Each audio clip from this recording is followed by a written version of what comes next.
Welcome to the Python Fundamentals tutorial. And today we're going to be doing an example problem by applying our knowledge of functions. So let's get right into it. So we're asked to write a program that will give the lowest, highest, and average values of a data set. We're going to ask the user to enter the numbers separated by commas. We're going to return the required values from up here. Then we're going to ask the user which value they'd like to remove. And then with the new data set, recalculate all of the values. Then we're going to have to format the output in a neat way using a function.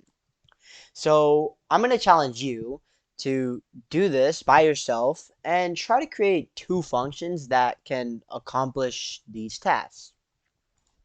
So let's get started. So first we need to ask for some input, right? So we'll call a variable nums is equal to input. Enter the values separated by commas. Then I'll use an escape sequence just to make it look nice. Then do dot split by the comma, right? So now I have a list of strings, right? Because this dot split is going to return strings. But if I want to perform calculations with the strings, I need to make them into numbers or integers. And to do that, I'm going to need to use typecasting. So first, let's just make a regular for loop, right? For I in range length of nums, right? So we are iterating through the list and we're keeping track of the index. Oh, I forgot keyword in, right? So now what we're going to do is nums I, right? So for the current value of nums, we're going to set it equal to, now here, we're going to use something called typecasting. So typecasting allows us to change something from one data set to another. And in this case, I'm going to put the word int, then put in what I want, nums I.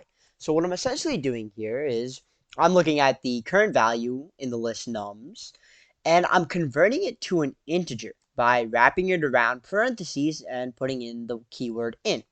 Then I set that equal to nums I. So I'm essentially replacing every single value in the list, which is currently a string, and I'm replacing every single one with an integer, right? Now, if you want to check that, I can do print nums. Now, when I run this, enter value separated by commas, you can see it prints out without quotation marks, right? Which means that these are all integers. So now we have to do some calculations with these, right? We need to find the lowest, highest, and average values of this data set. So let's make a function to do that. So define, and I'm going to call my function solve list. And I'm going to have a parameter of list, right? Which is the list that we're going to be solving. So I'm going to sort the parameter, right? And keep in mind that since I'm sorting this parameter, I'm not going to be sorting whatever value I pass into the function. It's only going to change the parameter itself, not what's passed in. So I'm going to make the sum equal to 0. Then for every value in the list, I'm going to add to the sum, right? Then I'm going to return, right? And so I have the sum of all the values in the list, right? And I can just divide that by the length of the list to get the average value. But I also want to return the lowest and highest values. And I'm sure you all know you can access those by just doing list 0 for the lowest and list -1 for the highest. But how am I going to return those in a function? Well, I can recall that you can return any kind of data type. So I'm going to return a tuple. And the tuple is going to contain all the values that I want to return. So it's going to be list 0, comma, list -1, comma, sum divided by the length of the list, right? So I'm returning a tuple. The first value is the lowest value of the data set. The second value is the highest, and the last one is the average. Okay, so now I'm going to print that out, right? So print solve list nums, right? Now I can run this. Enter value separated by commas. Let's make this simple. We can see The lowest value is 3, the highest value is 7, and the average is clearly 5. And we got 5.0 as the average. So we can see our program works. But now we're asked to find which value that the user would like to remove. So let's say unwanted value equals input, enter a value that you would like to remove. Okay. Now, uh, let's add an escape sequence there. And now we want to make sure that the value that we're looking at is an integer, right? So I'm going to wrap the input in int, right? So now we have the value as an integer. So I can just do simply nums.remove unwanted value. Keep in mind that if I didn't do this, then it would look for the string of whatever number they inputted, and it obviously wouldn't find a string in a list of integers, so it wouldn't work. Now, with this new data set, we're asked to recalculate lowest, highest, and average values. So just to do that, I can just do print solve list nums, right? I'm doing the same thing as I did up there. Enter values, so 3, 4, 5, 6, 7. Now, a value that I would like to remove, let's just say 4. Now, we removed 4, we obviously kept the highest and lowest value, and our mean changed and went slightly up because we removed a number that was less than it. So now we're asked to format the output in a neat way using a function. So it's not the best of directions, but it's asking us to make a function that will print our list in a way that is easy to read, right? Because someone who didn't know what the program is doing wouldn't know that the last value was the average and the first and second were the lowest and highest. So I'm going to make a new function, define print list. Oh, if I could type an underscore.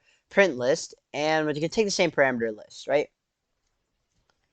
So what I'm going to do is print the lowest value is plus list 0. Now, the thing with this is it's not going to work, and I'm doing that on purpose. Here, let's try it. Print list solve list nums. Okay, so let's see what's going to happen. Enter some values. We got an error. Can only concatenate string, not integer, to string. So what's happening here is, in this print statement, this is a string, but remember that nums is a tuple, or solve list is going to return a tuple of numbers, which are integers. And I'm trying to add a string to an integer. That's not going to work. So I have to use typecasting here again. So to make a integer into a string, I surround it by str, which stands for string. Now, since I wrapped in str, this number is going to be converted by Python from a integer to a string. And now I can add two strings together and everything will work fine. So I'll have to do the same thing for the highest value. And then plus str list 1. The average value is list 2. Okay, so now I have this statement, and I'm just going to copy and paste it down here because I want to do it twice, right? I want this to solve the list for before we remove the value, and then I also want it to do the same thing after we remove the value. All right, so we have values like this. And it told us the lowest value is 3, the highest value is 9, and the average value is 6, right? So it's like this, but it's much more legible. Enter a value that you would like to remove. 5. Now it's the same data set, but I removed the value 5. So we have all this new data. And it's all returned to us. So the reason you might want to, well, you can clearly see that both of these functions were used twice. But you might be asking, why don't I just add print list, like the code here, inside of solve list and just have solve list return nothing and instead solve the list and print it simultaneously. And for our purposes in this lab, you definitely could have done that. But let's say someday, somewhere down the road, someone asked you to just ask the user for a list and just print out the list. Well, that would be very easy. You just do print list and whatever list they give you. So you didn't have to separate these functions, but since we did, we could maybe use them later. And that's going to be it for today's video. I hope you learned something on how we can apply everything that we've learned so far. And I encourage you to continue practicing with functions before moving on, because the topics that are coming up are going to be challenging and will require that you know everything that comes before it.